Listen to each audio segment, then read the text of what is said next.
Tony Blackburn has been a broadcaster for 58 years, and he has seen many changes take place during that time.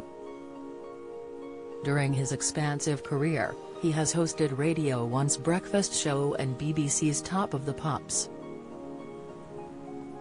The 79-year-old also was crowned King of the Jungle when he took part in I'm a Celebrity. "Get me out of here." In a new interview, Tony discussed the moment he was replaced by Noel Edmonds on his breakfast show.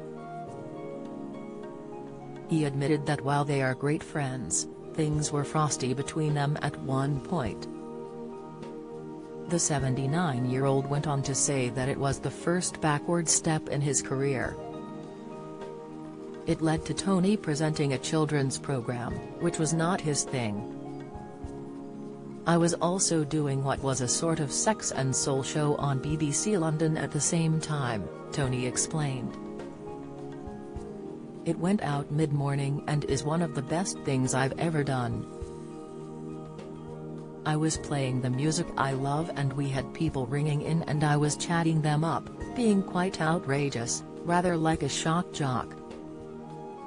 However, not everyone seemed to love the show as the Radio 1 controller called him up, asking him to stop talking about stockings and suspenders."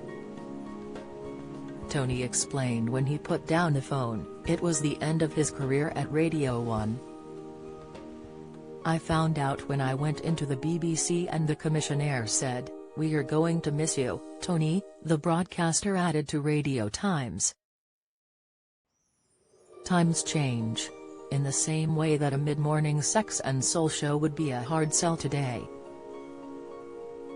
It was totally harmless and got a big audience, but nowadays everybody's offended by everything, aren't they? I've always thought if you don't like something, switch it off." In a recent appearance on GMB, Tony addressed the reports that the BBC is wanting to appeal to a younger audience. The news comes after Ken Bruce announced his departure from BBC Radio 2 after 31 years. Speaking to Richard Madeley and Charlotte Hawkins, Tony discussed Paul O'Grady's exit and the broadcaster's decision to move his show. "There are a lot of changes at the moment," he explained to the hosts. "All radio stations want to appeal to younger people. Now I don't think younger people are actually listening to the radio.